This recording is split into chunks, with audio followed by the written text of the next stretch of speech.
Manager, Bishop, Manager, Specially College, Right Reverend Dr. Malayil Sabu Koshi Cheriyan Tirumeni, ബഹുമാനപ്പെട്ട അച്ഛൻ വർഗീസ് ചെറിയാൻ, ബഹുമാനപ്പെട്ട principal doctor ആശ Susan Jacob, പ്രിയപ്പെട്ട അധ്യാപക സുഹൃത്തുക്കളെ, പ്രിയപ്പെട്ട വിദ്യാർത്ഥികളെ, ബിഷപ്പ് സ്പീച്ച്ലി കോളേജ് ഫോർ അഡ്വാൻസ് സ്റ്റഡീസിലേക്കുള്ള എൻ്റെ ആദ്യത്തെ സന്ദർശനമാണ് ഇത്. ഇതിനു മുൻപ് ഞാൻ ഈ കോളേജിൽ വന്നിട്ടില്ല, ഈ ക്യാമ്പസിലും വന്നിട്ടില്ല. ഇങ്ങനെ ഒരു വലിയ ക്യാമ്പസ് ഇവിടെ ഉണ്ടെന്ന് എനിക്കറിയാം. പക്ഷേ ഇതാദ്യമായിട്ടാണ് ഈ ക്യാമ്പസിൽ വരാനും ഈ കോളേജിൽ അല്പസമയം നിങ്ങളോട് സംസാരിക്കാനും എനിക്കൊരു സന്ദർഭം ഉണ്ടായത്. അതിൽ ഞാൻ വളരെ സന്തുഷ്ടനാണ്. എന്നെ ഏറ്റവും അധികം ഇഷ്ടപ്പെടുത്തിയ കാര്യം, സാധാരണ കോളേജുകളിൽ പോയാൽ നമ്മുടെ പ്രോഗ്രാം തുടങ്ങുന്നത് പറയുന്ന സമയത്തിനൊന്നും തുടങ്ങില്ല. ഇവിടെ 5 മിനിറ്റ് നേരത്തെ തുടങ്ങി. 2 മണിക്കുള്ള പ്രോഗ്രാം 1:55 തന്നെ ആരംഭിച്ചു. ഇന്നലെ കൊല്ലത്ത് ഞങ്ങളൊരു പ്രോഗ്രാമിന് പോയി. 10 മണിക്ക് തുടങ്ങേണ്ട പരിപാടി തുടങ്ങിയത് 11:45 അപ്പോൾ ഇവിടെ അങ്ങനെയൊന്നും ഉണ്ടാവാതിരുന്നത് ഈ സംഘാടകരുടെ ഒരു മികവാണ്. എല്ലാം കൃത്യമായി തുടങ്ങി എന്നുള്ളത് ഏറ്റവും സന്തോഷകരമായ ഒരു കാര്യമാണ്.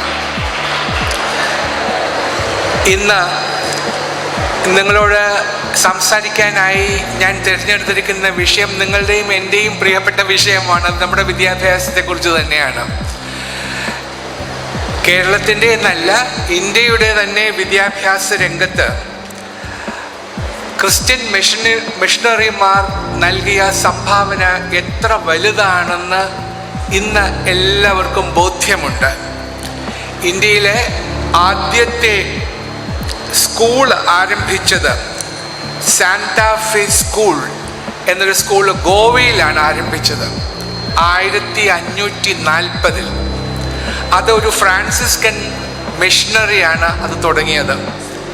അത് പിന്നീട് സെയിൻറ്റ് ഫ്രാൻസിസ് സേവിയർ അത് എടുക്കുകയും അതിന് സെയിൻറ്റ് പോൾസ് കോളേജ് എന്ന് പേരിടുകയും ചെയ്തു. അതിനുശേഷം മിഷണറിമാർ ഇന്ത്യയുടെ പല ഭാഗങ്ങളിൽ പോയി സ്കൂളുകൾ തുടങ്ങി. ആ സ്കൂളുകൾ തുടങ്ങിയതിൻ്റെ ഉദ്ദേശം എന്താണെന്ന് അഭിമന്യ തിരുമേനി ഇവിടെ പറയുകയുണ്ടായി.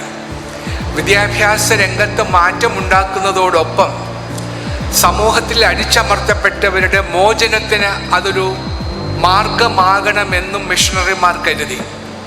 ഒരു സമയത്ത് സ്ത്രീകൾക്ക് യാതൊരു സ്വാതന്ത്ര്യവും ഉണ്ടായിരുന്നില്ല.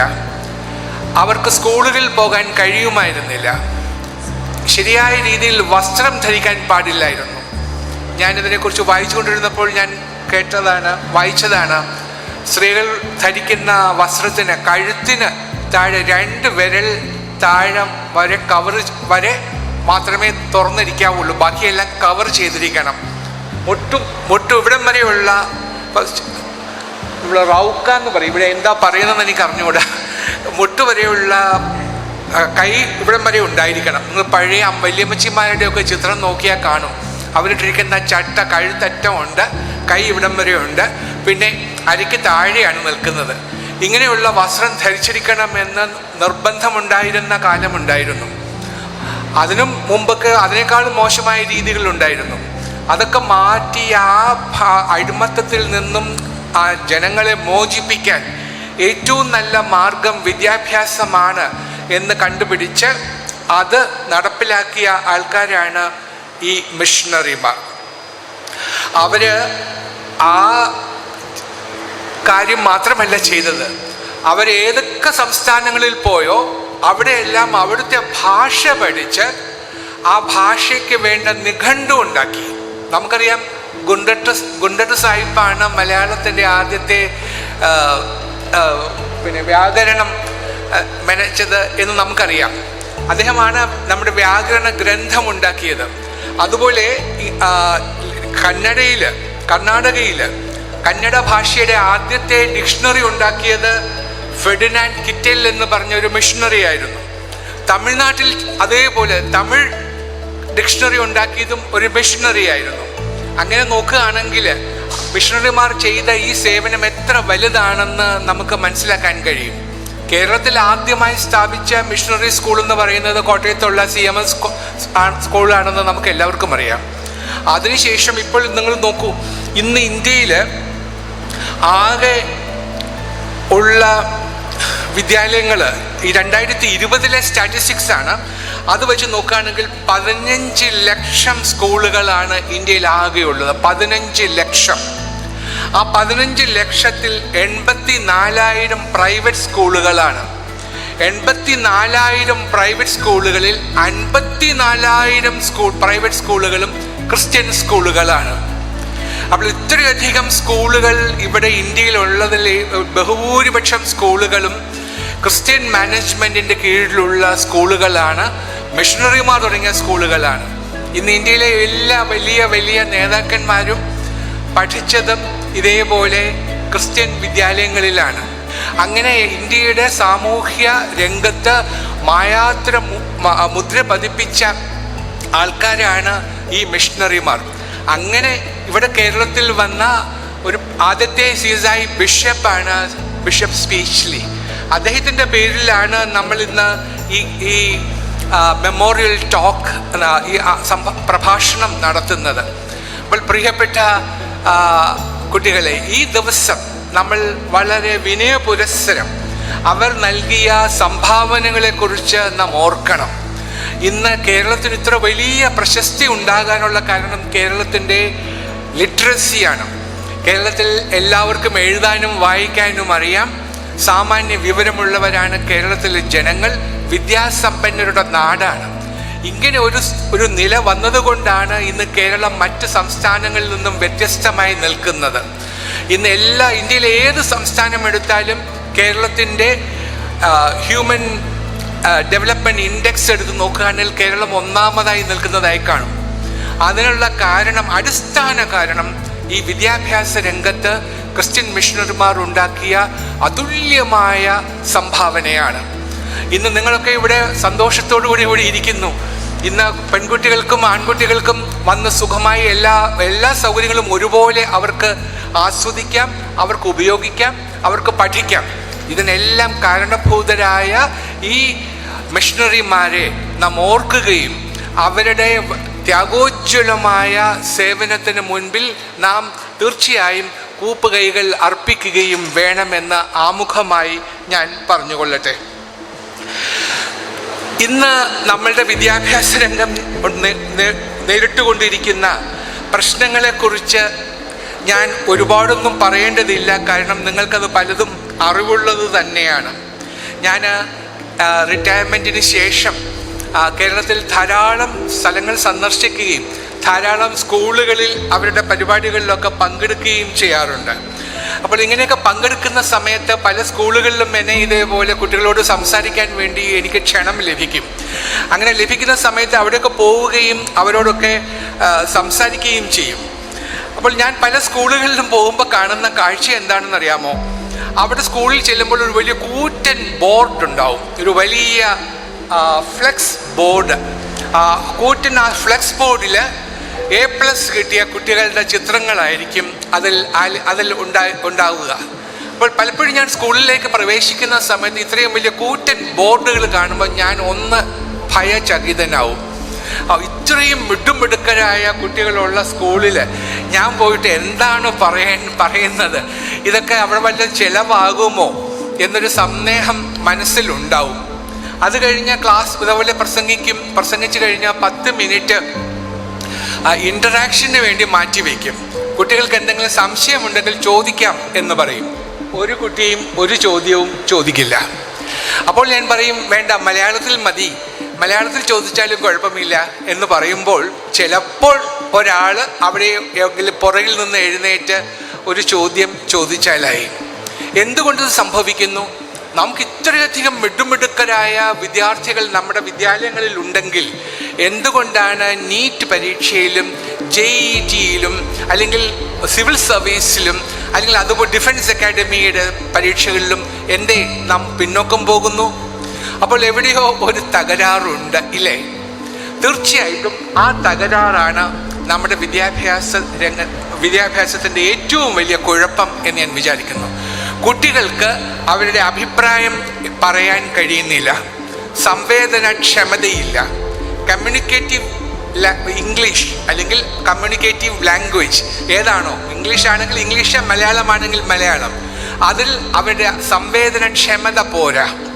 അവർ ഇവിടെ വന്ന് നിന്ന് ഒരു കാര്യം ഭംഗിയായി അവതരിപ്പിക്കാൻ ധൈര്യപ്പെടുന്നില്ല, കോൺഫിഡൻസ് ഇല്ല, ആത്മവിശ്വാസമില്ല.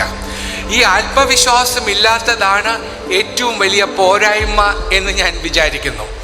ഒരു കുട്ടി കവിതയുണ്ട്, ആ കുട്ടിക്കവിത ഞാൻ നിങ്ങളെ ചൊല്ലി കേൾപ്പിക്കാം. വളരെ വളരെ ലളിതമായ വരികളാണ്, അതുകൊണ്ട് അതിനൊരു വ്യാഖ്യാനം ആവശ്യമില്ല. ഇത്രയും ലളിതമായിട്ട് എഴുതിയ ഒരു കവിതയിലൂടെ ഇന്നത്തെ നമ്മുടെ കുട്ടികളുടെ പ്രശ്നം വളരെ ഭംഗിയായി അതിൽ അവതരിപ്പിച്ചിട്ടുണ്ട്. ആ കവിത ഇങ്ങനെയാണ്: വടി കണ്ടാൽ പേടി കുട്ടന്, അടികൊണ്ടാൽ പേടി. വടി കണ്ടാൽ പേടി കുട്ടന്, അടികൊണ്ടാൽ പേടി. ഇടിവെട്ടുമ്പോൾ പേടി കുട്ടന്, വെടിപൊട്ടുമ്പോൾ പേടി. ഇടിവെട്ടുമ്പോൾ പേടി കുട്ടന്, വെടിപൊട്ടുമ്പോൾ പേടി. പേടിത്തൊണ്ടൻ കുട്ടനൊരിക്കൽ പേടിച്ചങ്ങനെ കരയുമ്പോൾ ഓടിച്ചെന്നവൻ അമ്മ കൊടുത്തു കേടില്ലാത്തൊരു കണ്ണാടി. പേടിത്തൊണ്ടൻ കുട്ടനൊരിക്കൽ പേടിച്ചങ്ങനെ കരയുമ്പോൾ ഓടിച്ചെന്നവൻ അമ്മ കൊടുത്തു കേടില്ലാത്തൊരു കണ്ണാടി. കരയും തന്നുടെ മുഖമൊരു വട്ടം കണ്ടേൽ പിന്നെ കരയില്ല. വടി കണ്ടാലും കരയില്ല, അടികൊണ്ടാലും കരയില്ല. ഇടിവെട്ടിയാലും വെടിപൊട്ടിയാലും കുട്ടൻ പൊട്ടിക്കരയില്ല. പേടിത്തൊണ്ടനായ ഈ കുട്ടന് അമ്മ ഒരു കണ്ണാടി കൊടുത്തു. ആ കണ്ണാടിയിൽ അവൻ നോക്കി. കണ്ണാടിയിൽ നോക്കിയപ്പോൾ താൻ ആരാണെന്ന് മനസ്സിലാക്കി. താൻ ആരാണ് എന്ന് മനസ്സിലാക്കി കുട്ടിക്ക് ആത്മവിശ്വാസം കൊടുത്തു കഴിഞ്ഞപ്പോൾ പിന്നെ അവൻ്റെ ഭയമെല്ലാം അകന്നു. ഈ ആത്മവിശ്വാസ കുറവാണ് നമ്മുടെ വിദ്യാഭ്യാസ രംഗത്തെ ഏറ്റവും വലിയ പ്രശ്നമെന്ന് ഞാൻ പറയും. ഞാൻ നിങ്ങളോട് പറഞ്ഞു, ഞാൻ 40 വർഷം സർക്കാർ സർവീസിലുണ്ടായിരുന്ന ആളാണ്. ഈ കേരള ഗവൺമെൻറ്റിൻ്റെ കൂടെയും ജോലി ചെയ്തു, ഡൽഹി ഗവൺമെൻറ്റിൻ്റെ കൂടെയും ജോലി ചെയ്തു. അതുകൊണ്ട് കേരളത്തിലും ഡൽഹിയിലുമുള്ള കുട്ടികളുടെ ഉള്ള സിറ്റുവേഷൻസിനെ കുറിച്ചൊരു ഏകദേശ ധാരണയുണ്ട്. ഇവിടെ എല്ലാം ഞാൻ കാണുന്ന കാര്യം, നമ്മുടെ ഈ മിടുമിടുക്കരായ കുട്ടികൾ അവിടെ ഡൽഹിയിലൊക്കെ ചെല്ലുമ്പോൾ അവരങ്ങ് ആകെ പതറിപ്പോവും. കാരണം അവർക്ക്, നമ്മൾ ഇംഗ്ലീഷിൽ പറയും സ്ട്രീറ്റ് സ്മാർട്ട്നെസ് എന്ന് പറയും. ഈ സ്ട്രീറ്റ് സ്മാർട്ട്നെസ് ഇല്ല.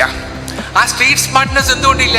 കാരണം ഇപ്പം ഞാനും നിങ്ങളെ പോലെ പഠിച്ചിരുന്ന കാലത്ത് ഞാനും ഇതുപോലൊരു പേടിത്തൊണ്ടനായിരുന്നു. അപ്പോഴേ എനിക്ക് പേടിയാണ് ഇംഗ്ലീഷിൽ പറയാൻ. കാരണം പറഞ്ഞാൽ ഗ്രാമർ മിസ്റ്റേക്ക് ഉണ്ടാകുമോ, തെറ്റു പറ്റുമോ, മറ്റുള്ളവർ എന്നെ കളിയാക്കുമോ എന്നുള്ള ഭയമുണ്ടായിരുന്നു. അപ്പോൾ ഞാൻ മലയാളത്തിൽ ഉത്തരം മനസ്സിലാലോചിക്കും, എന്നിട്ട് ഇംഗ്ലീഷിലോട്ട് ട്രാൻസ്ലേറ്റ് ചെയ്യും. അപ്പോൾ ഗ്രാമർ തെറ്റിയില്ല എന്നൊക്കെ പേടി വരുമ്പം ക്ലിയർ ആയിട്ട് പറയാനാവില്ല. ഒട്ടുമുക്കാൽ കുട്ടികൾക്കും ഇതായിരിക്കും പ്രശ്നം. എന്നാൽ ഇംഗ്ലീഷിൽ പറയുമ്പോൾ ഇങ്ങനെയൊന്നും നോക്കേണ്ട കാര്യമില്ല. ആ ഇംഗ്ലീഷ് സംസാരം, കമ്മ്യൂണിക്കേറ്റീവ് ഇംഗ്ലീഷ് എന്ന് പറയുന്നത് നമ്മൾ ഇതേപോലെ അച്ചടിച്ച ഭാഷയിൽ ഈസും വാസും ഹാസ് ബീനും ഹാഡ് ബീനും വുഡ് ബീയും വുഡ് ഹാവ് ബീനും ഒന്നും ആലോചിച്ച് പറയേണ്ട കാര്യമല്ല. അത് നമ്മൾ കൃത്യമായിട്ട് പറയണം, എളുപ്പം പറയണം. ഇപ്പോൾ നിങ്ങൾ കണ്ടിട്ടില്ലേ ഇംഗ്ലീഷിൽ ഡൽഹിയിലൊക്കെ ഉള്ള കുട്ടികൾ ഇംഗ്ലീഷ് എന്ത് മനോഹരമായിട്ടാണ് പറയുന്നത്. ചിലപ്പോൾ എഴുതുമ്പോൾ നിങ്ങൾ എഴുതുന്നത് പോലെ തെറ്റുകൂടാതെ എഴുതാൻ അവർക്ക് സാധിച്ചു എന്ന് വരില്ല, പക്ഷെ പറയുമ്പോൾ അത് സാധിക്കും. ഇൻ്റർവ്യൂവിന് വരുമ്പോൾ എന്താ നമ്മുടെ കുട്ടികൾ മോശമാകുന്നത്? കാരണം ഇതാണ് പ്രശ്നം, അവർക്ക് വരുമ്പോൾ തന്നെ ഭയമാണ്. പിന്നെ ഒന്നിനെക്കുറിച്ചും വലിയ ഗ്രാഹ്യമില്ല. ഞാനൊരു ഉദാഹരണം പറയാം. ഞാനൊരു കോളേജിൽ മലയാളം ലെക്ചററായിട്ട് സെലക്ട് ചെയ്യാനായിട്ടുള്ള ഒരു സെലക്ഷൻ ബോർഡിൽ ഗവൺമെൻറ് നോമിനി ആയിട്ടിരിക്കുകയായിരുന്നു. കേരളത്തിലെ ഒരു പ്രൈവറ്റ് സ്കൂളിലാണ്, കോളേജിലാണ്. അവിടെ വന്ന കുട്ടികളൊക്കെ, കാൻഡിഡേറ്റ്സൊക്കെ വളരെ മോശം. അത് കഴിഞ്ഞപ്പോൾ ഒരു പെൺകുട്ടി വരവായി. അപ്പോൾ പ്രിൻസിപ്പൽ പറഞ്ഞു, ഈ കുട്ടി ഭയങ്കര മിടുക്കിയാണ് സാറേ, ഇവളെ നമുക്ക് കിട്ടിയാൽ കോളേജ് രക്ഷപ്പെടും എന്ന് പറഞ്ഞു. അപ്പോഴേ ടീച്ചറിൻ്റെ ഈ മുൻവിധിയോ കേട്ടപ്പോഴേ ഞാൻ വിചാരിച്ചു എന്തോ കുഴപ്പം ഉണ്ടാവും എന്ന്, ഉറപ്പായിട്ടും ഉണ്ടാവും എന്ന് ഞാൻ വിചാരിച്ചു. അപ്പോൾ ഞാൻ വിചാരിച്ചു ശരി, സബ്ജക്ട് എക്സ്പേർട്ട് ഇരിപ്പുണ്ട്, എങ്കിലും ഗവൺമെൻറ് നോമിനി എന്നുള്ള നിലയ്ക്ക് ഞാൻ പറഞ്ഞു, ടീച്ചർ ഞാൻ ചോദ്യങ്ങൾ ചോദിച്ചു കൊള്ളട്ടെ, എനിക്ക് മലയാളം ഇഷ്ടമുള്ള വിഷയമാണ്, കുറച്ച് കവിതകളൊക്കെ വായിക്കുന്ന ആളാണ്, അതുകൊണ്ട് ഞാൻ ചോദിച്ചു കൊള്ളട്ടെ എന്ന് ചോദിച്ചു. അപ്പോൾ അവർ പറഞ്ഞു സാറ് ചോദിച്ചോളൂ. അപ്പോൾ ഈ കുട്ടി വന്നു, ഒരു പെൺകുട്ടി, MA ഫസ്റ്റ് ക്ലാസ് ആണ്, മലയാള സാഹിത്യത്തിൽ ഫസ്റ്റ് ക്ലാസ്. അപ്പോൾ ഞാൻ കുട്ടി ഇരുന്ന് കഴിയുമ്പോൾ ഞാൻ ചോദിച്ചു, മലയാള സാഹിത്യത്തിൽ MA first class, very good, ഏത് ബ്രാഞ്ചാണ് ഇഷ്ടം?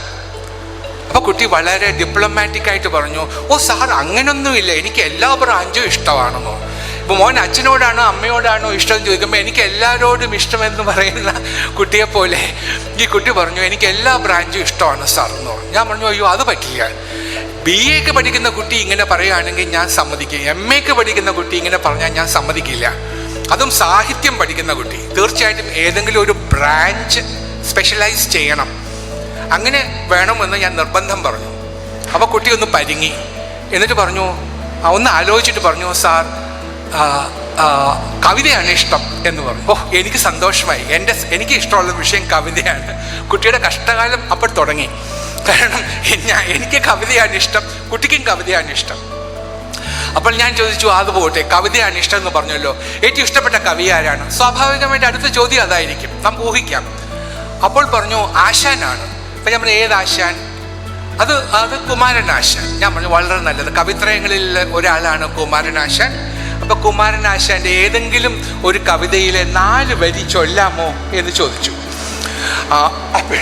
അപ്പോൾ അവിടെ തന്നെ കുട്ടി വീണ്ടും ഒന്ന് പരിങ്ങി, എന്നിട്ട് ഇതുപോലെ നെറ്റിയിലെ വേർപ്പൊക്കെ തുടച്ചിട്ട് പറഞ്ഞു, ഹാ പുഷ്പമേ അധിക തുങ്കപദത്തിൽ എത്ര ശോഭിച്ചിരുന്നു ഒരു രാജ്ഞ കണക്കെ നീ ശ്രീഭൂവിൽ അസ്ഥിരമസംശയം എന്നും എൻ്റെ ആ ഭൂതി അങ്ങ് പുനരങ്ങ് കിടപ്പിതോർത്താൽ എന്ന് ഒറ്റ ശ്വാസത്തിൽ പറഞ്ഞു തീർത്തു.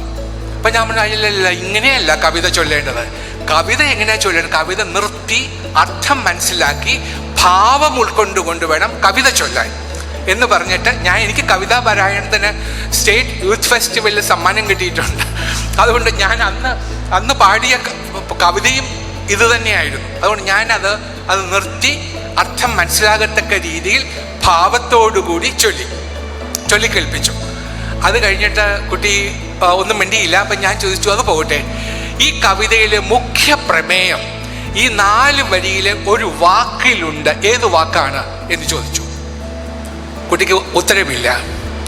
ഇത് നിങ്ങൾ കോമേഴ്സും കമ്പ്യൂട്ടർ സയൻസും ഒക്കെ പഠിക്കുന്ന കുട്ടികളായതുകൊണ്ട് ഒരു പക്ഷേ നിങ്ങൾ അറിഞ്ഞിരിക്കണമെന്നില്ല, കാരണം നിങ്ങൾ സാഹിത്യമല്ലല്ലോ പഠിക്കുന്നത്. എങ്കിലും കുറച്ച് കുട്ടികളെങ്കിലും ഈ കവിത വായിച്ചിട്ടുണ്ടാവും എന്ന് ഞാൻ ഊഹിക്കുന്നു. ഈ കവിത മലയാള സാഹിത്യത്തിലെ ഏറ്റവും പ്രശസ്തമായ കവിതയാണ്, വീണപൂവ്. കുമാരനാശാൻ എന്ന മഹാകവി എഴുതിയ കവിതയാണ്. ഒരു പൂവ് നിലത്ത് കിടക്കുന്നത് കണ്ടിട്ട് അദ്ദേഹം അതിനെക്കുറിച്ച് ആലോചിച്ചു. ഇന്നലെ വരെ ഒരു രാജ്ഞിയെ പോലെ വിലസി നിന്ന ഒരു പൂവാണ്. ഈ പൂവിനെ, ഈ ചെടി അതിൻ്റെ ഇലകളിൽ വെച്ച്, അതിൻ്റെ പല്ലവ പുടങ്ങളിൽ വെച്ച് താലോലിച്ചിരുന്നു. അതിന് ഇളം കാറ്റ് അതിന് തൊട്ടിലാട്ടി, അത് നിറംനിലാവിൽ കുളിച്ചു നിന്നു.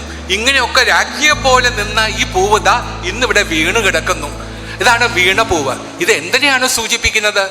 ശ്രീ എന്ന് വെച്ചാൽ ഐശ്വര്യം. ശ്രീ ഭൂവിൽ അസ്ഥിരമാണ്, ഐശ്വര്യം ഭൂവിൽ അസ്ഥിരമാണ് എന്ന് ഇത് കവിയെ ബോധ്യപ്പെടുത്തി.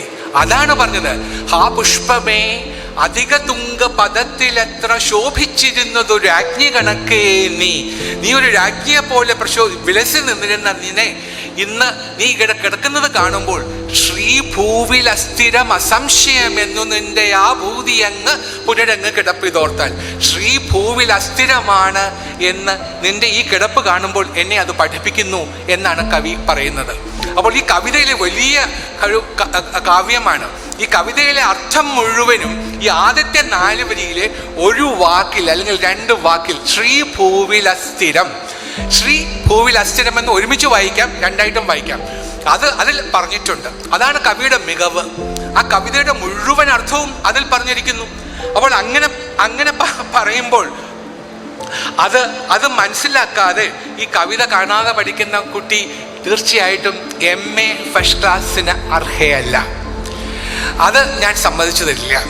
അപ്പോൾ നോക്കൂ, ഒരു വിഷയം പഠിച്ചാൽ പോരാ, ആ വിഷയത്തെക്കുറിച്ച് അഗാധമായിട്ട് അതിൻ്റെ അർത്ഥം എന്താണ്, അതിൻ്റെ വ്യാപ്തി എന്താണ് എന്ന് നമ്മൾ മനസ്സിലാക്കിയിരിക്കണം. അങ്ങനെ മനസ്സിലാക്കി പഠിച്ചാലേ നമുക്ക് ഈ പഠിക്കുന്നത് കൊണ്ട് എന്തെങ്കിലും പ്രയോജനമുള്ളൂ. ഇത് ഇന്ന് നമ്മുടെ വിദ്യാലയങ്ങളിൽ നടക്കുന്നില്ല. എനിക്ക് 2 പേരക്കുട്ടികളുണ്ട്. അവർ കാനഡയിലാണ്. അപ്പം ഞാൻ കഴിഞ്ഞ വർഷം അവിടെ പോയി കുട്ടികളോട് സംസാരിക്കുന്ന സമയത്ത് കൊച്ചു ക്ലാസ്സിലാണ്, ഒരാൾ 1ാം ക്ലാസ്സിൽ, മറ്റേ നഴ്സറിയിൽ. കുട്ടികളോട് സംസാരിക്കുമ്പോൾ എനിക്ക് മനസ്സിലാവും എന്തൊരു വ്യത്യാസമാണ് അവിടുത്തെ വിദ്യാഭ്യാസ രീതിക്ക്. കുട്ടികൾക്ക് സ്കൂളിൽ പോകുക എന്ന് പറഞ്ഞാൽ എന്ത് സന്തോഷമുള്ള കാര്യമാണെന്നറിയാമോ? പന്തും തട്ടിക്കൊണ്ടാണ് 2 പിള്ളേരും പോകുന്നത്. പുസ്തകങ്ങളൊന്നും കൊണ്ടുപോകണ്ട, ക്ലാസ്സിൽ കൈവീശി പോകാം. പുസ്തകമൊക്കെ ക്ലാസ്സിൽ വെച്ചേക്കും, പഠിക്കാനുള്ളതൊക്കെ ക്ലാസ്സിൽ പഠിച്ചുകൊള്ളണം. പിന്നെ വീട്ടിൽ വന്നിരുന്ന് ഹോംവർക്ക് ചെയ്ത് പഠിപ്പിക്കുന്ന പരിപാടികളൊന്നുമില്ല. അതുകൊണ്ട് കുട്ടികൾക്ക് രാവിലെ ഒന്നുകിൽ സ്വിംസ്യൂട്ട് വേണം, അല്ലെങ്കിൽ സ്വിമ്മ് ചെയ്യുന്ന ദിവസം സ്വിംസ്യൂട്ട് കൊണ്ടുപോകണം, അല്ലാത്ത ദിവസം പന്ത് കൊണ്ടുപോകണം. അപ്പോൾ പോകുന്ന വഴി ഞാൻ വല്യപ്പനായതുകൊണ്ട് കൊച്ചു കുഞ്ഞുങ്ങളെയും പിടിച്ചുകൊണ്ട് പോകാൻ എനിക്ക് വലിയ സന്തോഷമായിരുന്നു. കൊണ്ടുപോകുമ്പോൾ ഇവന്മാർ പന്ത് ഇങ്ങനെ തട്ടി ആണ് പോകുന്നത്. എന്തൊരു ഉത്സാഹമാണ് കുട്ടികൾക്ക് പോകാൻ. അവിടെ ചെന്നാൽ പഠിപ്പിക്കുന്നത് എന്താ? അവിടെ ഇംഗ്ലീഷ് സ്പെല്ലിംഗ് ഒന്നും നോക്കാറില്ല. എൻ്റെ ഗ്രാൻഡ് സൺ എലിഫൻറ്റിന് എഴുതുന്ന സ്പെല്ലിങ് LFANT എന്നാണ്, എലിഫൻറ്റ്. നിങ്ങൾ നോക്കൂ, നിങ്ങൾ 1ാം ക്ലാസ്സിലോ 2ാം ക്ലാസ്സിലോ പഠിച്ച എലിഫൻ്റ് എന്ന് എഴുതിയപ്പോൾ എത്ര പ്രാവശ്യം ടീച്ചർ അതിൻ്റെ അടിയിൽ ചുമന്ന മഷിയിട്ട് വരച്ചിട്ടുണ്ട്? എത്ര പ്രാവശ്യം 10ൽ 0 അല്ലെങ്കിൽ 10ൽ 2 എന്നെഴുതി വെരി പുവർ എന്ന് എഴുതിയിട്ടുണ്ടാവും ഇല്ലേ? അപ്പോൾ നമ്മൾ പഠിപ്പിക്കുന്ന രീതി എന്താ? ആദ്യം മുതലേ എല്ലാ സ്പെല്ലിങ്ങും പഠിച്ചിരിക്കണം, കാണാതെ പഠിച്ചിരിക്കണം, ഗുണപട്ടിക എല്ലാം കാണാണ്ട് പഠിക്കണം, എല്ലാം മെമ്മറൈസ് ചെയ്യണം. ഇങ്ങനെയാണ് പഠിപ്പിക്കുന്നത്. ഇവിടെ അങ്ങനെയല്ല. ഇവിടെ ഫൊണറ്റിക്സ് വെച്ചാണ് പഠിപ്പിക്കുന്നത്. കുട്ടികൾ സംസാരിക്കണം. അവർക്ക് എലിഫൻറ്റിൻ്റെ സ്പെല്ലിങ് അവർക്ക് പ്രശ്നമില്ല. അവർ പറയുന്ന കുട്ടി 8ാം ക്ലാസ്സിലൊക്കെ ആകുമ്പോൾ കണ്ടുപിടിച്ചോളും, തന്നെത്താൻ പഠിച്ചോളും. അല്ലാതെ ഇപ്പോഴേ അതിനെ തല്ലി പഠിപ്പിക്കേണ്ട ആവശ്യമില്ല. അത് പറയാൻ അറിയണം, അതിനെ മാത്രം നോക്കിയാൽ മതി. പിന്നെ പഠിപ്പിക്കുന്നത് എന്താ? വീട്ടിൽ ചെന്നാൽ പറയും, ഇതൊരു പച്ച പ്ലാസ്റ്റിക് ബിന്ന്, ഇത് നീല ബിന്ന്. അപ്പച്ച you should know that this is മെന്റ് four biodegradable. Then I said, what is this biodegradable? ഒരു 1ാം ക്ലാസ്സിൽ പഠിക്കുന്ന കൊച്ചിന് ബയോഡിഗ്രേഡബിൾ എന്താണെന്ന് എങ്ങനെ അറിയും? അപ്പോൾ പറഞ്ഞു, അത് ഫുഡ് മെറ്റീരിയൽസ് എല്ലാം ബാലൻസ് വന്നാൽ അതിൽ വേണം ഇടാൻ. ഇനിയും അല്ലാത്തതൊക്കെ പ്ലാസ്റ്റിക് ആയിട്ടുള്ള സാധനങ്ങൾ അങ്ങനെ വല്ലതും ഉണ്ടെങ്കിൽ അത് മറ്റേതിൽ വേണം ഇടാൻ. That is the rule in this house. അതാണ് അവരെ പഠിപ്പിച്ചു വെച്ചിരിക്കുന്നത്. റോഡിൽ കൂടി പോകുമ്പോൾ റോഡ് നിയമങ്ങൾ അറിയാം. പഞ്ഞ ലൈറ്റ് കത്തിയാൽ ഉടൻ പറയും, please stop the car. Zebra ലൈനിൽ കാറ് പാർക്ക് ചെയ്യാൻ പാടില്ല, നിർത്താൻ പാടില്ല. അത് ലൈനിൽ അങ്ങോട്ട് മാറാൻ പാടില്ല. നിങ്ങൾ എത്ര പേര് കണ്ടിട്ടുണ്ട് സീബ്ര ലൈനിൽ കാർ, അതിൻ്റെ ആ ലൈനിൻ്റെ മീതെയാണ് കാറ് പാർക്ക് ചെയ്യുന്നത്. അതിൽ കൂടി ഒരാൾ പോയാൽ നമ്മൾ കാറ് നിർത്തുമോ? അവൻ അവിടെ നിൽക്കണം, നമ്മൾ പോകണം എന്ന് പറഞ്ഞാൽ നമ്മൾ വണ്ടിയും കൊണ്ടുപോകും ഇല്ലേ? അപ്പം നമ്മുടെ റോഡ് സെൻസ് എന്താ? ഇതൊക്കെയാണ് കുട്ടികളെ പഠിപ്പിക്കേണ്ടത്.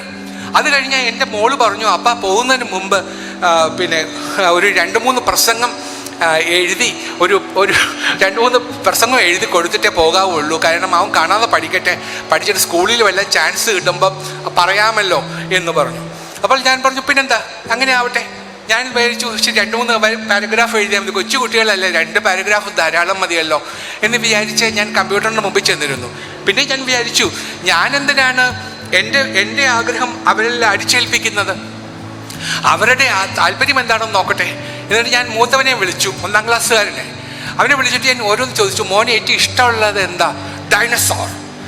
അവന് ഡൈനസോറുള്ള ടീഷർട്ട് മതി, അവൻ്റെ പെൻസിലിൽ ഡൈനസോർ വേണം, അവൻ്റെ വാട്ടർ ബോട്ടിലിൽ ഡൈനസോർ വേണം, എല്ലാത്തിലും ഡൈനസോർ വേണം. എന്തെങ്കിലും ഒരു കഥ പറഞ്ഞു കൊടുത്താൽ ആ കഥയിലും ഒരു ഡൈനസോർ വേണം. ആ ഫ്രണ്ട്ലി ഡൈനസോർ ആയിരിക്കണം. അപ്പോൾ ഇങ്ങനെ ആനിമൽസിനോട് വലിയ പ്രിയമാണ്. അപ്പോൾ ഞാൻ പറഞ്ഞു, okay, we will go to the zoo and watch the animals. Will you come with me? അപ്പോൾ പറഞ്ഞു, അപ്പച്ച, it is wrong. You should not keep animals in the zoo. Why? We have to see the animals. How can we go to the forest? We have to go to the zoo to see the animals. He said, no, it is wrong. They have to be kept only in the forest. We have no right to keep them in the zoo. It is wrong. It is their habitat. Their habitat is forest. Why are you keeping the animals here? Then I was thunderstruck. ഒരു 1ാം ക്ലാസ്സുകാരൻ എന്നോട് പഠിപ്പിക്കുകയാണ്, എന്താണ്, എങ്ങനെയാണ് ഈ ആനിമൽസിനെ നോക്കേണ്ടത് എന്ന്. അപ്പോൾ സ്കൂളിൽ ഇത് പറഞ്ഞു കൊടുത്തിട്ടുണ്ടെന്നുള്ളത് ഉറപ്പാണ്. അപ്പോൾ ഞാൻ വിചാരിച്ചു, ഓക്കെ, ആനിമൽസിനെ കുറിച്ച് ഒരു പ്രസംഗമാവാം എന്ന് പറഞ്ഞ് ഞാൻ 2 പാരഗ്രാഫ് എഴുതി. എന്നിട്ട് ഞാൻ അവനോട് പറഞ്ഞു, മോനെ, you should read this, you should memorise this, okay എന്ന് പറഞ്ഞു. Then this boy asked me, what did you say? I said, memorize. Then he said, what do you mean by that? But I mean, you should read 2-3 times and then you should repeat what I have written. Okay, but he has not heard the word memorize. And then he looked at it, I think once or twice he went through it and he reproduced my speech, but not in the words which I wrote. ഞാൻ പറഞ്ഞ ഒരു വാക്കും അവൻ repeat ചെയ്തില്ല, പക്ഷെ പറഞ്ഞ ആശയം repeat ചെയ്തു. ഇത് നമ്മുടെ സ്കൂളിൽ നടക്കുന്നില്ല. നമ്മളിതെല്ലാം കാണാതെ പഠിപ്പിക്കുകയാണ്, കുട്ടികളെ ഇടിച്ച് കയറ്റി പഠിപ്പിക്കുക. എന്തൊക്കെയാണ് ചെയ്യുന്നത് നമ്മൾ നോക്കൂ. ഇവിടെ ഇതിപ്പോൾ ഞാൻ ഈ സ്കൂളിൽ ആദ്യമായിട്ടാണ് വരുന്നത്, എന്നാൽ ഇവിടെ വന്ന ലക്ഷണം കണ്ടിട്ട് ഇവിടെ കുഴപ്പമില്ലാന്ന് തോന്നുന്നു. വേറൊരു സ്കൂളിൽ ഞാൻ അടുത്ത കാലത്ത് പോയി. അവിടെ എന്താ ചെയ്തിരിക്കുന്നത് അറിയാമോ? അവിടെ ഞാൻ പേര് പറയുന്നില്ല, കേരളത്തിലെ ഒരു പ്രശസ്തമായ കോച്ചിങ് ഇൻസ്റ്റിറ്റ്യൂട്ട് ഞങ്ങളുടെ ക്യാമ്പസിൽ തന്നെ ഉണ്ട്, അതുകൊണ്ട് നിങ്ങൾ ഇവിടെ തന്നെ വരൂ എന്ന് പറഞ്ഞൊരു വലിയ കോച്ചിങ് ഇൻസ്റ്റിറ്റ്യൂട്ടിന് അവിടെ ഒരു ഹാളിൽ അവരെ കുടിയിരുത്തിയിരിക്കുകയാണ്. അവരുടെ ആവശ്യം എന്താ?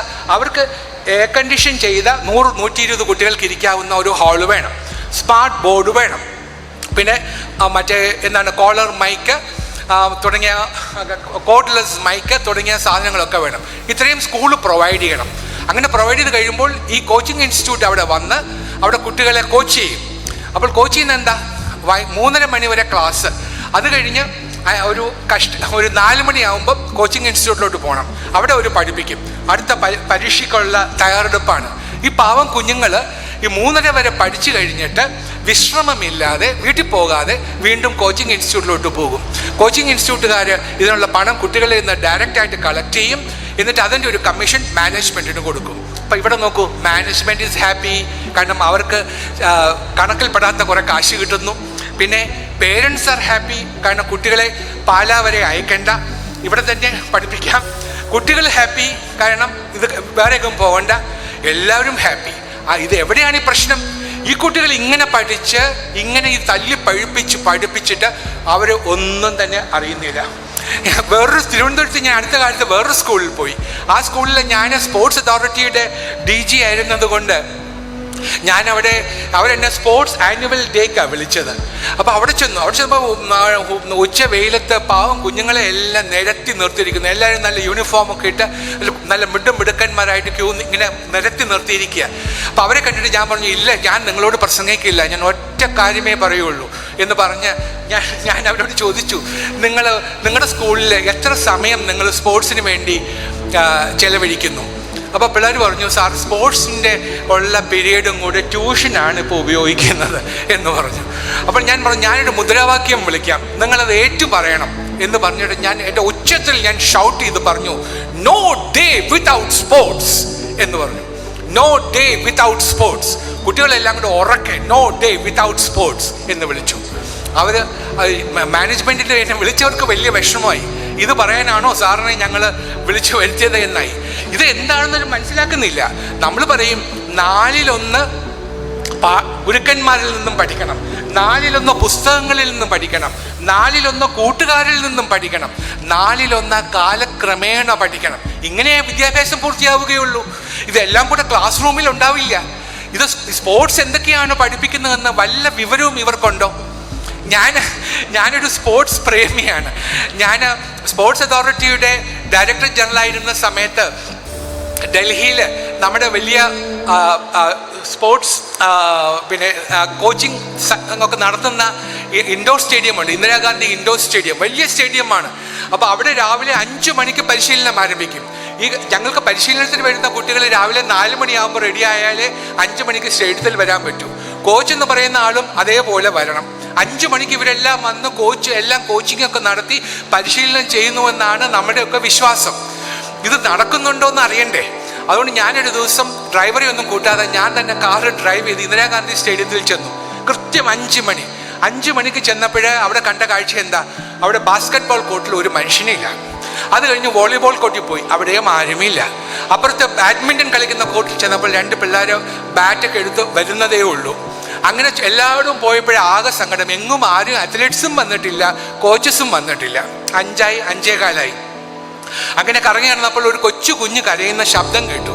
അപ്പം ഞാൻ വിചാരിച്ചു, അയ്യോ ഇത്രയും കൊച്ചു കുഞ്ഞ് ഒരു പ്രസവിച്ചിട്ട് അധികം നാളായിട്ടുണ്ടാവില്ല, അപ്പം അതുകൊണ്ടൊരു കൊച്ചു കരയുന്നു. ഇത് എവിടുന്നാ ഈ കുഞ്ഞ് കരയുന്നത് എന്ന് നോക്കിയപ്പോൾ ഒരു പുരുഷൻ 2 കൊച്ചു കൈക്കുഞ്ഞുങ്ങളെ കയ്യിലിങ്ങനെ വെച്ചിട്ട് അതിനെ ആശ്വസിപ്പിക്കാൻ ശ്രമിക്കുകയാണ്. ഒന്നിനെ ആശ്വസിപ്പിക്കാൻ തന്നെ പാടാണ്, പിന്നെ 2നെ ആശ്വസിപ്പിക്കുന്ന കാര്യം എന്താണെന്ന് ഊഹിക്കാവുന്നതേ ഉള്ളൂ. ഈ 2 കുഞ്ഞുങ്ങളെ ഇട്ട് ഇങ്ങനെ ഇരിക്കുന്നു. തൊട്ടടുത്ത് 2 പിള്ളേരും ഉണ്ട്, കൊച്ചു പിള്ളേരും ഉണ്ട്. അപ്പം 2 4 കുട്ടികൾ ആ കൂടെയുണ്ട്. അവർ കുറച്ച് പ്രായമായ കുഞ്ഞുങ്ങളാണ്. പക്ഷേ 2 കൈക്കുഞ്ഞുങ്ങളെ പുള്ളി കയ്യിൽ വെച്ചിട്ട് ആശ്വസിപ്പിക്കാൻ ശ്രമിക്കുകയാണ്. അപ്പം ഞാൻ ചോദിച്ചു, വെർ ഈസ് ദ മദർ എന്ന് ചോദിച്ചു. അപ്പോൾ അയാൾ എന്നെ ചൂണ്ടിക്കാണിച്ചു, her mother is there in the boxing ring. Boxing റിങ്ങിലോട്ട് ചൂണ്ടിക്കാണിച്ചു. ബോക്സിംഗ് റിങ്ങിൽ ഒരു സ്ത്രീ അവിടെ നിൽക്കുന്നു. അവർ ഹെഡ് ഗിയറൊക്കെ വെച്ചിട്ട് പഞ്ചിങ് പാഡിൽ വളരെ വേഗത്തിൽ മുഷ്ടി ചുരുട്ടി ഇടിക്കുകയാണ്. ടക്കടക്കാന്ന് പറഞ്ഞിട്ട് ഇടിക്കുകയാണ്. ഒന്നിന് പിന്നാലെ നിഹയ ഇടി കൊണ്ടുപോയിട്ടേ ഇരിക്കുന്നു. ഞാൻ ഈ സ്ത്രീയുടെ പേരെന്താ? അപ്പോൾ അയാൾ ഭർത്താവ് പറഞ്ഞു, her name is Mary com, ഇന്ത്യയുടെ ബോക്സിംഗ് ചാമ്പ്യനാണ്. ഈ സ്ത്രീ പ്രസവിച്ചിട്ട് 3 മാസം പോലും കഴിഞ്ഞിട്ടില്ല. അപ്പോഴേക്കും 3 മാസം പോലും തികയാത്ത 2 കൈക്കുഞ്ഞുങ്ങളെ എടുത്ത് ഭർത്താവിനെ ഏൽപ്പിച്ചിട്ട് വെളുപ്പാങ്കാലത്തെ 5 മണിക്ക് വന്ന് ഈ പഞ്ചിങ് പാഡിൽ ഇടിച്ച് ഞാൻ വിചാരിച്ചു, എന്തൊരു കമ്മിറ്റ്മെൻറ്റ്! ഇതാണ് കുട്ടികളെ നമുക്ക് വേണ്ടത്. ഈ കമ്മിറ്റ്മെൻ്റാണ് വേണ്ടത്. എനിക്ക് ബോക്സിംഗ് എന്ന് പറയുന്ന കളിയെ എനിക്ക് തീരെ ഇഷ്ടമല്ല. എനിക്ക് ക്രിക്കറ്റ് അല്ലെങ്കിൽ ഫുട്ബോൾ ഇതൊക്കെയാണ് എനിക്കിഷ്ടം. പക്ഷേ ഈ ബോക്സിംഗ് എന്ന് പറഞ്ഞ കളിയോട് എനിക്ക് വലിയ വിരക്തിയാണ്. കാരണം 2 പേര് അങ്ങോട്ടും ഇങ്ങോട്ടും ഇടിക്കുന്നു, ഒരുത്തൻ്റെ കണ്ണ് നോക്കി ഇടിക്കുന്നു, ഒരുത്തൻ്റെ മൂക്ക് പൊട്ടുന്നു, രക്തം ഒലിക്കുന്നു. ഇത് എന്ത് കളിയാണ് എന്നൊക്കെ ഞാൻ പലപ്പോഴും വിചാരിക്കും. പക്ഷേ ഈ സ്ത്രീയുടെ ഈ കമ്മിറ്റ്മെൻറ്റ് കണ്ടതിന് ശേഷം ബോക്സിംഗ് എന്ന ഈ സ്പോർട്ടിനെ ഞാൻ കൂടുതൽ അടുത്ത് വീക്ഷിക്കാൻ തുടങ്ങി. അപ്പോൾ എനിക്കൊരു കാര്യം മനസ്സിലായി. വലിയൊരു ജീവിത പാഠമാണ് ഈ ബോക്സിംഗ് നമ്മളെ പഠിപ്പിക്കുന്നത്. എന്താണെന്നോ നോക്കൂ, ക്രിക്കറ്റ് കളിച്ചാൽ നിങ്ങൾക്കറിയാം ഏറ്റവും കൂടുതൽ റൺസ് നേടുന്ന ടീം ജയിക്കും. ഫുട്ബോൾ കളിച്ചാൽ ഏറ്റവും കൂടുതൽ ഗോൾ അടിക്കുന്ന ടീം ജയിക്കും. ടെന്നീസ് കളിച്ചാൽ ഏറ്റവും കൂടുതൽ പോയിന്റ്സ് കിട്ടുന്ന ടീം ജയിക്കും. വോളിബോൾ കളിച്ചാലും തഥൈവ. എല്ലായിടത്തും കൂടുതൽ ഗോള്, കൂടുതൽ പോയിന്റ്സ് അല്ലെങ്കിൽ കൂടുതൽ റൺസ്. ബോക്സിംഗ് അങ്ങനെയല്ല. ഇവിടെ 2 മഹാമല്ലന്മാർ നിരന്തരം പരിശീലനം നടത്തി, എത്രയോ നാളുകൾ പരിശീലനം നടത്തി അവർ ഗോദയിലേക്ക് ഇറങ്ങുന്നു. 2 പേർ. റഫറി നടുക്ക് നിൽക്കുന്നു. 2 പേരെയും കൈപിടിച്ച് ഉയർത്തി പിടിച്ചിട്ട് റഫറി മാറുന്നു. ഇനി പഞ്ചിങ് തുടങ്ങാം. പഞ്ചിങ് തുടങ്ങുമ്പോൾ എന്താ ചെയ്യുക? ഒരു അത്ലീറ്റ്, ഒരു ബോക്സർ എതിരാളിയുടെ ചിറിയിൽ ഇടിക്കാൻ നോക്കുകയാണ്. അപ്പോൾ അവൻ ഇടിക്കുമ്പോൾ മറ്റേ ആൾ കൈ കൊണ്ട് തടുക്കും, അല്ലേ? അത് കഴിഞ്ഞ് കണ്ണിമ ഒന്ന് വെട്ടുമ്പോൾ നനച്ചിരിക്കാത്ത നേരത്ത് ഒരു ഊക്കനിടി ചിറിയിൽ പതിക്കും. ആ ഇടിയോടുകൂടി എതിരാളി നിലം പരിശാകും. അപ്പോൾ നിലം പരിശാകുമ്പോൾ പിന്നെന്താ സംഭവിക്കുക? അപ്പോൾ റഫറി ഓടി വന്നിട്ട് അവിടെ നിന്നിട്ട് 1 2 3 എന്നെണ്ണും. 10 എന്ന് എണ്ണുന്നതിന് മുൻപ് അയാൾ എഴുന്നേറ്റ് വീണ്ടും, ഇല്ല ഞാൻ തോറ്റിട്ടില്ല, ഞാൻ വീണ്ടും യുദ്ധം ചെയ്യാൻ തയ്യാർ എന്ന് പറയണം. അങ്ങനെ പറഞ്ഞില്ലെങ്കിൽ എതിരാളിയെ വിജയിയായിട്ട് പ്രഖ്യാപിക്കും. ഇതാണ് ബോക്സിങ്ങിലെ നിയമം. ശരിയല്ലേ? നോക്കൂ, ഇത് വലിയൊരു പാഠം നമ്മെ പഠിപ്പിക്കുന്നു. എന്താ പാഠം പഠിപ്പിക്കുന്നത്?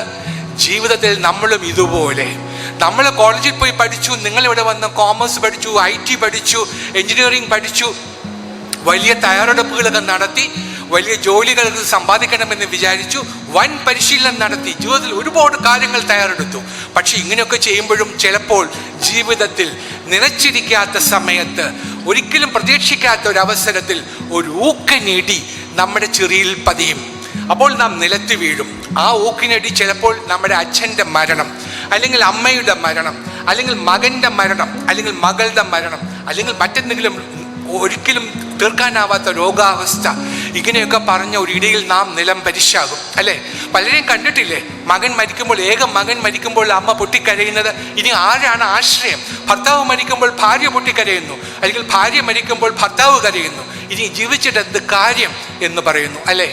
ഇത് ബോക്സിംഗ് റിങ്ങിൽ നിങ്ങൾ ശ്രദ്ധിച്ചാൽ അറിയാം. ഇതുപോലൊരു ഇടി വീഴുമ്പോഴും നാം നിലം പരിശാകുമ്പോഴും എഴുന്നേറ്റ് നിന്നിട്ട്, പ്രകൃതി അപ്പോൾ 1 2 3 എന്ന് എണ്ണിക്കൊണ്ടേയിരിക്കും. 10 എന്ന് എണ്ണി തീരുന്നതിന് മുൻപ് ചാടി എഴുന്നേറ്റിട്ട്, ഇല്ല ഞാൻ തോറ്റിട്ടില്ല, ഞാൻ ഇനി യുദ്ധം ചെയ്യുക തന്നെ ചെയ്യും എന്ന് പറയുന്നതാണ് ജീവിത വിജയം. ഈ പാഠം നമ്മെ പഠിപ്പിക്കുന്നത് ബോക്സിങ്ങിലൂടെയാണ്. ഈ കളി സ്കൂളിൽ പഠിപ്പിച്ചില്ലെങ്കിൽ പിന്നെ അവരെങ്ങനെയാണ് ഈ പാഠം പഠിക്കുന്നത്? നമ്മൾ സ്കൂളിൽ എന്തൊക്കെ പഠിച്ചു? എൻ്റെ ദൈവമേ, ഞാൻ ആലോചിക്കുകയായിരുന്നു, എന്താണ് സ്കൂളിൽ ട്രിഗണോമെട്രി നിങ്ങൾ പഠിച്ചിട്ടുണ്ടാവണം ഇല്ലേ? ട്രിഗണോമെട്രി പഠിച്ചു, പാർഷ്യൽ ഡിഫറൻഷിയേഷൻ, പിന്നെ എന്താണ് ആൾജിബ്ര, ഇതെല്ലാം പഠിച്ചു. ഇന്ന് വരെ എൻ്റെ ജീവിതത്തിൽ ഇതിലൊന്നും ഒരു വരി പോലും എനിക്ക് ഉപയോഗിക്കാൻ കഴിഞ്ഞിട്ടില്ല. എന്തിനാണ് എന്നെ ഇത് പഠിപ്പിച്ചതെന്ന് എനിക്ക് മനസ്സിലാവുന്നില്ല.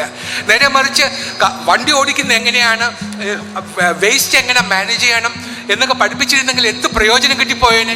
ഇതൊക്കെ ഞാൻ എൻ്റെ ഗ്രാൻഡ് സണ്ണിൽ നിന്ന് ഞാൻ പഠിക്കണം. ഞാൻ സ്കൂളിൽ നിന്ന് ഇത് പഠിച്ചിട്ടില്ല.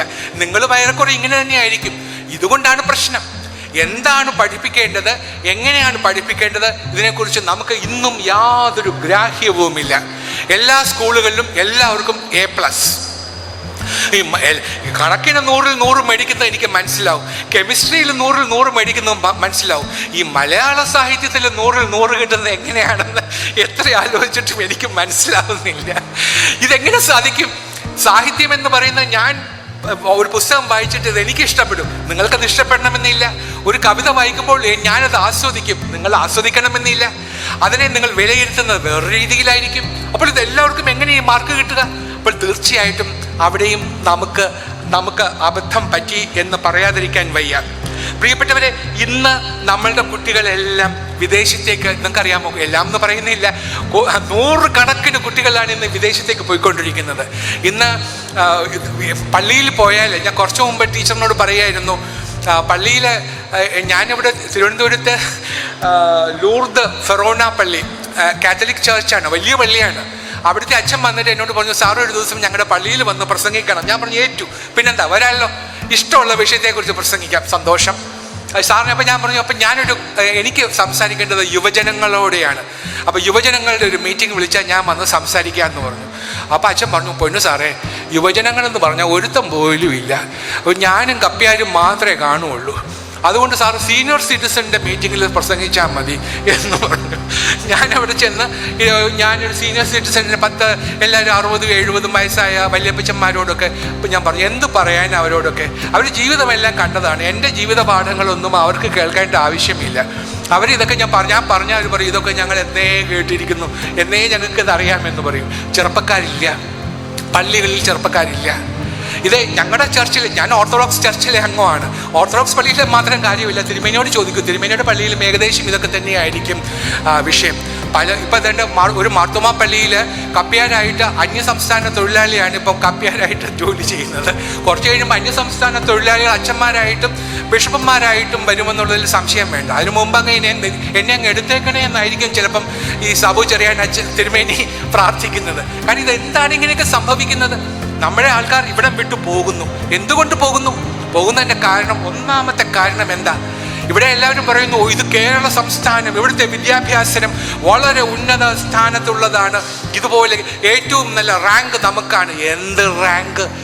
ഏതാ? പഠിപ്പിക്കുന്ന അധ്യാപകനെ വിദ്യാർത്ഥികളുടെ മുമ്പിൽ വെച്ച് അവൻ്റെ കൈവെട്ടി കളയുന്നതാണോ റാങ്ക്? പ്രിൻസിപ്പലിനെ അധിക്ഷേപിക്കുന്നതാണോ റാങ്ക്? അവരുടെ കസേര ഇളക്കി തല്ലിപ്പൊട്ടിക്കുന്നതാണോ റാങ്ക്? അധ്യാപകനെ ചീത്ത വിളിക്കുന്നതാണോ റാങ്ക്? കഴിഞ്ഞ ഒരു മാസം മുമ്പ് എറണാകുളത്തെ മഹാരാജാസ് കോളേജിൽ ഒരു അധ്യാപകൻ്റെ, പാർഷ്യലി ഡെഫ് ആയിട്ടുള്ള അധ്യാപകൻ്റെ നെഞ്ചിൽ കത്തി കൊണ്ട് കുത്തിയില്ലേ? ഇതാണോ വിദ്യാഭ്യാസം? കോളേജുകളിൽ പോയി നോക്കൂ. നിങ്ങളുടെ കോളേജിൽ അങ്ങനെയൊന്നും ഞാൻ കണ്ടില്ല. ഞാൻ പഠിച്ചത് തിരുവനന്തപുരം ആർട്സ് കോളേജാണ്. ഈ അടുത്ത കാലത്ത് ഞാൻ അതുവഴി ഒന്ന് പോയി നോക്കി. എൻ്റെ ദൈവമേ, എന്തായി കാണുന്നത്? എവിടെ നോക്കിയാലും കൊടിക്കൂറകളാണ്. അവിടെ വലിയ കൂറ്റൻ കട്ടൗട്ട്സ് ഉണ്ടാക്കി വെച്ചിരിക്കുന്നു. ലോകത്തിൽ എവിടെ പോയാലും സ്റ്റാലിൻ്റെ പ്രതിമ എങ്ങും കാണില്ല. അത് കാണണമെങ്കിൽ കേരളത്തിൽ തന്നെ വരണം, വേറെ എങ്ങും ഉണ്ടാവില്ല. ഇതിൻ്റെ സ്റ്റാലിൻ, ചെഗുവേര, ലെനിൻ എല്ലാവരും ഉണ്ട്. പാവം കാൾമാസിനുണ്ട്. കാൾമാസിനും അവിടെ അദ്ദേഹം ലണ്ടനിലുള്ള അദ്ദേഹത്തിൻ്റെ കല്ലറയിൽ ഞാൻ ഒരിക്കൽ പോയിരുന്നു, ലണ്ടൻ സന്ദർശിച്ചപ്പോൾ. അപ്പോൾ മുഴുവൻ കാട് പിടിച്ച് കിടക്കുക, ഒരു മനുഷ്യൻ ഞങ്ങൾ തിരിഞ്ഞു നോക്കുന്നില്ല. അപ്പോൾ അവിടെ ചെന്ന് ഞാൻ വിളിച്ചു, പാവം ഈ മനുഷ്യൻ ഒരുപാട് നല്ല മനുഷ്യനായിരുന്നു, ഒരുപാട് നല്ല കാര്യങ്ങൾ എഴുതിയ ആളാണ്. അത് ഇംപ്ലിമെൻറ്റ് ചെയ്ത രീതി മോശമായി പോയെന്നേ ഉള്ളൂ. വേറെ അദ്ദേഹത്തിന് കുഴപ്പമൊന്നുമില്ല. അദ്ദേഹത്തിൻ്റെ വീട്ടിൽ ഞാൻ പോയിട്ടുണ്ട്. ഞാൻ മാർക്സിനോട് എനിക്ക് ഇഷ്ടമാണ്, അതുകൊണ്ടാണ് ഞാൻ അങ്ങനെ പോയത്. പക്ഷേ പറഞ്ഞിട്ട് എന്താ കാര്യം? അദ്ദേഹത്തിൻ്റെ പോളിസികളൊന്നും അല്ല നടപ്പിലാക്കുന്നത്. ഇതാണോ കമ്മ്യൂണിസം? ഇങ്ങനെയാണോ പഠിപ്പിക്കേണ്ടത്? ഇങ്ങനെ ഏത് കാര്യത്തിലും രാഷ്ട്രീയം കുത്തി നിറയ്ക്കുകയാണ്. എത്ര യൂണിവേഴ്സിറ്റികൾ വൈസ് ചാൻസലർമാരുണ്ട്? എത്ര യൂണിവേഴ്സിറ്റികളാണ് മെറിറ്റ് നോക്കി അധ്യാപകരെ എടുക്കുന്നത്? നിങ്ങൾക്കറിയാമോ, ഇവിടെ തിരുവിതാംകൂർ എന്ന് പറഞ്ഞൊരു നാട്ടുരാജ്യമുണ്ടായിരുന്നു. അതിൻ്റെ മേലധികാരിയായിട്ട് CP രാമസ്വാമി എന്ന് പറഞ്ഞ ഒരു അയ്യർ എന്ന് പറഞ്ഞ ഒരാളുണ്ടായിരുന്നു. കോൺട്രവേഴ്സ്യൽ ഫിഗറാണ് അദ്ദേഹം. മഹാനായിരുന്നു എന്നാണ് എൻ്റെ അഭിപ്രായം. എല്ലാവരും അത് അംഗീകരിക്കണമെന്നില്ല. അദ്ദേഹം ഇവിടെ തിരുവിതാംകൂർ സർവകലാശാലയ്ക്ക് വൈസ് ചാൻസലർ വേണമെന്ന് പറഞ്ഞപ്പോൾ അദ്ദേഹം എഴുത്തെഴുതി. ആർക്കാ? ഐൻസ്റ്റീന്, ലോകം കണ്ട ഏറ്റവും വലിയ സയൻറ്റിസ്റ്റിനെ എഴുത്തെഴുതി, അങ്ങേപ്പോലെ ഒരാളെ വൈസ് ചാൻസലറാക്കാൻ ഞങ്ങൾ ആഗ്രഹിക്കുന്നു, ദയവായി വരണേ എന്ന് പറഞ്ഞു. അദ്ദേഹത്തിൻ്റെ സന്മനസ്സിന് നന്ദി പറഞ്ഞു. ഭാഗ്യം കൊണ്ട് അദ്ദേഹം വന്നില്ല. വിദ്യാഭ്യാസം എന്ന വാക്ക്, എഡ്യൂക്കേഷൻ എന്ന് തെറ്റുകൂടാതെ എഴുതാൻ അറിയില്ല. കാപ്പിക്കുരുവും ആട്ടിൻകാട്ടവും കണ്ടാൽ തിരിച്ചറിയില്ല. ഇങ്ങനെയുള്ള മഹാന്മാരെയൊക്കെ പിടിച്ച് ഇവിടെ കൊണ്ട് ഇരുത്തിയിരിക്കുകയാണ്. വിദ്യാഭ്യാസം നന്നാക്കാനെന്നും പറഞ്ഞു. എങ്ങനെ ശരിയാകും? ഇത് മാറ്റാതെ ഈ കേരളം എങ്ങനെ രക്ഷപ്പെടും? ഇന്നത്തെ കോളേജിലേക്ക് സ്ഥിതി എന്താണ്? വാഴക്കൂല എന്ന കവിത എഴുത് വൈലോപ്പിള്ളിയാണ് എന്ന് എഴുതിയ ആളുടെ PhD കൊടുത്ത സർവകലാശാലയാണ് കേരള സർവകലാശാല. പിന്നെന്താ പറയേണ്ടത്? ഒരു കൊച്ചുകുട്ടിക്ക് പോലും അറിയാം ഇത് എഴുതിയത് ചങ്ങമ്പുഴയാണെന്ന്. എന്നിട്ട് എഴുതിയിരിക്കുകയാണ് വൈലോപ്പിള്ളിയാണെന്ന്. എന്നിട്ട് എഴുതി വെച്ച് കൊടുത്തതിന് PhDയും കൊടുത്തു. ഇനിയും എന്തൊക്കെ വിഷയങ്ങളിലാണ് PhD എടുക്കുന്നു? ലോങ് ജമ്പും ഹൈ ജമ്പും തമ്മിലുള്ള വ്യത്യാസത്തെക്കുറിച്ച് എഴുതിയതിന് എൻ്റെ ഒരു സ്നേഹിതന് PhD കിട്ടി. എന്താ? ഞാൻ ചോദിച്ചു, ആശാനെ എന്താണ് ഈ വ്യത്യാസം? അത് പറഞ്ഞു, അപ്പോൾ ഈ ലോങ് ജമ്പിന് ഉപയോഗിക്കുന്ന എല്ല് വേറെയാണ്, ഹൈ ജമ്പിന് ഉപയോഗിക്കുന്ന എല്ല് വേറെയാണ്. ഇത് തമ്മിലുള്ള വ്യത്യാസത്തെക്കുറിച്ച് എഴുതി PhD. എന്ത് PhD? എത്ര PhDകളാണ് ഇവിടെ ഉള്ളത്? എല്ലാവരും PhDകളാണ്. വല്ല വിവരമുണ്ടോ? ഇങ്ങനെയുള്ള കുറേ പേരെ നമ്മൾ സൃഷ്ടിച്ചുകൊണ്ടേയിരിക്കുകയാണ്. ഇതാണ് നമുക്കുണ്ടാകുന്ന പ്രശ്നം. ഞാൻ ഇവിടെ അടുത്ത കാലത്ത് തൃശ്ശൂരിൽ ഒരു MBA ഇൻസ്റ്റിറ്റ്യൂട്ടിൽ വിശിഷ്ടാതിഥിയായിട്ട് പങ്കെടുക്കാൻ പോയി. 10 മണിക്കാണ് ഇനാഗുറേഷൻ. 10 മണിക്കെന്ന് പറഞ്ഞിട്ട് ഞാൻ 9:45 തന്നെ ചെന്നു. 9:45 ചെന്നപ്പോൾ മെയിൻ ഗേറ്റ് അടച്ചിരിക്കുന്നു, തുറന്നിട്ടില്ല. അപ്പം എനിക്ക് സംശയം, എനിക്ക് വഴിതെറ്റി വന്നതാണോ? അപ്പോൾ അവിടെ നിന്ന് കാവൽക്കാരനോട് ഞാൻ ചോദിച്ചു, ഇത് തന്നെയല്ലേ ഈ കോളേജ്? അപ്പോൾ അയാൾ പറഞ്ഞു, ഇത് തന്നെയാണ് ഈ കോളേജ്. ഞാൻ പറഞ്ഞാൽ ഇന്ന് രാവിലെ 10 മണിക്ക് ഒരു ഇനാഗുറേഷൻ ഉണ്ടല്ലോ. അപ്പോൾ അയാൾ പറഞ്ഞു, സാറേ 10 മണി എന്നൊക്കെ പറഞ്ഞാൽ ഇവിടെ ഒരു 11-12 ആവും. അപ്പം ഞാൻ പറഞ്ഞു, അല്ല ഞാനാണ് ഇന്നത്തെ VIP. ഓ ക്ഷമിക്കണം സർ എന്ന് പറഞ്ഞ് ഉടൻപൊള്ളി വന്ന് ഗേറ്റിൽ താക്കോലിട്ട് പൂട്ടൊക്കെ തുറന്ന് കഥകൊക്കെ തുറന്നു തന്നു. അപ്പം ഞാൻ അയാളെ ശ്രദ്ധിച്ചപ്പോൾ കയ്യിൽ നല്ല വില കൂടിയ ഒരു റിസ്റ്റ് വാച്ച്, കഴുത്തിലൊരു കയറ് പിരിയൻ മാല, 2 ബട്ടൺസ് തുറന്നിട്ടിട്ടുണ്ട്. ആളുകളൊക്കെ കണ്ടോട്ടെ എന്ന് വിചാരിച്ചിട്ട്. അപ്പോൾ അതൊക്കെ ഇട്ടിട്ട് അദ്ദേഹം ഇങ്ങനെ നിൽക്കുക. അപ്പം എനിക്ക് സംശയം, ഇയാളെ കണ്ടിട്ടൊരു കാവൽക്കാരനെ പോലെ തോന്നുന്നില്ല. ചുമ്മാ അത് വേറെ ആരുമില്ല, നിങ്ങൾ സമയം കളയണ്ടേ. അപ്പം ഞാൻ ചോദിച്ചു, നിങ്ങൾ എന്തോരം പഠിച്ചിട്ടുണ്ട്? അപ്പോൾ പറഞ്ഞു, സർ ഞാൻ ഇവിടുത്തെ എഞ്ചിനീയറിംഗ് കോളേജിലെ ഫസ്റ്റ് ബാച്ച് പ്രോഡക്റ്റ് ആണെന്ന്. ഞാൻ പറഞ്ഞു, എഞ്ചിനീയറിംഗ് കോളേജിലെ ഫസ്റ്റ് ബാച്ച് പ്രോഡക്റ്റോ? നിങ്ങൾ എഞ്ചിനീയറിംഗ് കോളേജിൽ മുഴുവൻ പഠിച്ചതാണോ? അപ്പോൾ പറഞ്ഞു, സർ ഫസ്റ്റ് ബാച്ചിൽ ഞാൻ ഇവിടെ നിന്ന് പാസ് ഔട്ട് ആയതാണ്. അപ്പോൾ ഞാൻ ചോദിച്ചു, പിന്നെ എന്തേ നിങ്ങൾ ഈ ജോലി സ്വീകരിച്ചു? അപ്പോൾ പറഞ്ഞു, സാർ ഞാൻ പല ജോലികൾക്ക് അപ്ലൈ ചെയ്തു, ഒന്നിനും കിട്ടിയില്ല. അവസാനം ഞാൻ വിചാരിച്ചു എൻ്റെ വീടിൻ്റെ മുമ്പറത്ത് തന്നെ ഒരു ജോലി കിട്ടുമല്ലോ എന്ന് വിചാരിച്ചാൽ ഇതൊക്കെ മതി, കുറച്ച് കൃഷിയൊക്കെ ഉണ്ട്, അതുകൊണ്ടൊക്കെ ഇതൊക്കെ നോക്കി അങ്ങ് ഇരുന്നോളാം എന്ന് തീരുമാനിച്ചു. ഒരു എഞ്ചിനീയർ, നമ്മൾ സൃഷ്ടിച്ച ഒരു എഞ്ചിനീയറാണ്. എത്ര ലക്ഷം രൂപയാണ് ഒരു എഞ്ചിനീയർ ആകാൻ വേണ്ടി നമ്മൾ ചെലവഴിച്ചത്? ഒരു കുട്ടിയുടെ ചാൻസ് ഇല്ലാതാക്കിയില്ലേ? എന്നിട്ട് ഇവിടെ പഠിച്ചു കഴിഞ്ഞിട്ട് എന്താ ആവുന്നത്? ശിപായി അല്ലെങ്കിൽ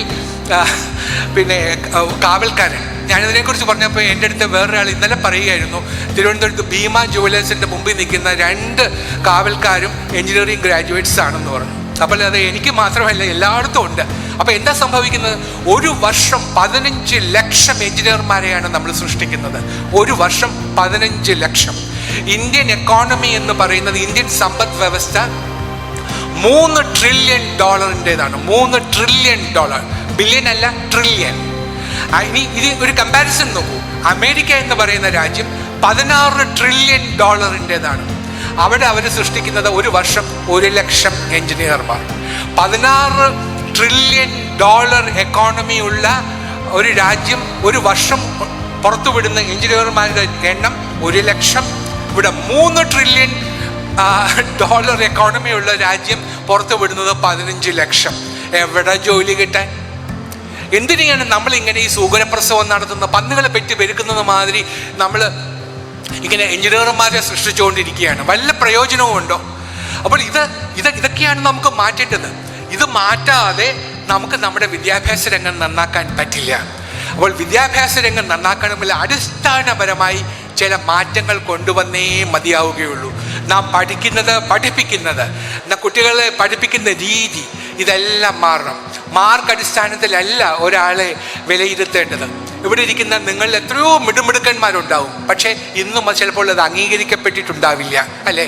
കാരണം നിങ്ങളെ അംഗീകരിക്കുന്നത് നിങ്ങൾക്ക് കിട്ടിയ മാർക്ക് നോക്കിയിട്ടാണ്. ആ മാർക്ക് നോക്കിയിട്ടാണ് നിങ്ങൾ മിടുക്കനാണോ മിടുക്കിയാണോ എന്ന് തീരുമാനിക്കുന്നത്. പക്ഷെ അങ്ങനെയൊന്നുമല്ല ചെയ്യേണ്ടുന്നത്.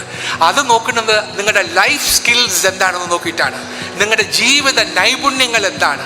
പഠനം തീർച്ചയായിട്ടും അക്കാഡമിക് പെർഫോമൻസ് വേണം, അതോടൊപ്പം നിങ്ങൾക്ക് ചില ജീവിത നൈപുണ്യങ്ങൾ ഉണ്ടാവണം. അതാണ് ഞാൻ പറഞ്ഞത്, ആദ്യം ഉണ്ടാവേണ്ടത് കോൺഫിഡൻസ്, ആത്മവിശ്വാസമാണ്. ആത്മവിശ്വാസം ഇല്ലാത്തവനാണ് നാസ്തികൻ എന്ന് സ്വാമി വിവേകാനന്ദൻ പറഞ്ഞിട്ടുണ്ട്. ഈശ്വരവിശ്വാസമില്ലാത്തവൻ എന്നല്ല അർത്ഥം, ആത്മവിശ്വാസമില്ലാത്തവൻ. നിങ്ങളുടെ ആത്മാവിൽ ദൈവം കുടികൊള്ളുന്നുണ്ടോ എങ്കിൽ നിങ്ങൾ ആത്മവിശ്വാസമുള്ളവനായിരിക്കും, ഇല്ലെങ്കിൽ ഇല്ല. അതാണ് സ്വാമികൾ പറഞ്ഞത്. അപ്പോൾ ആത്മവിശ്വാസം ഉണ്ടാകണം. അത് ഒന്ന്. ക്രിട്ടിക്കൽ തിങ്കിങ് ഉണ്ടാവണം. ഒരു കാര്യം പറഞ്ഞാൽ അതങ്ങ് വെട്ടി വിഴുങ്ങുകയല്ല വേണ്ടത്, ചോദ്യം ചെയ്യണം. ചോദ്യം ചെയ്യാതെ ഒന്നും അംഗീകരിക്കരുത്. അങ്ങനെ ക്രിട്ടിക്കൽ തിങ്കിങ് വേണം. ഒരു പരാജയം ഉണ്ടായാൽ നിരാശപ്പെടരുത്, റെസിലിയൻസ് വേണം.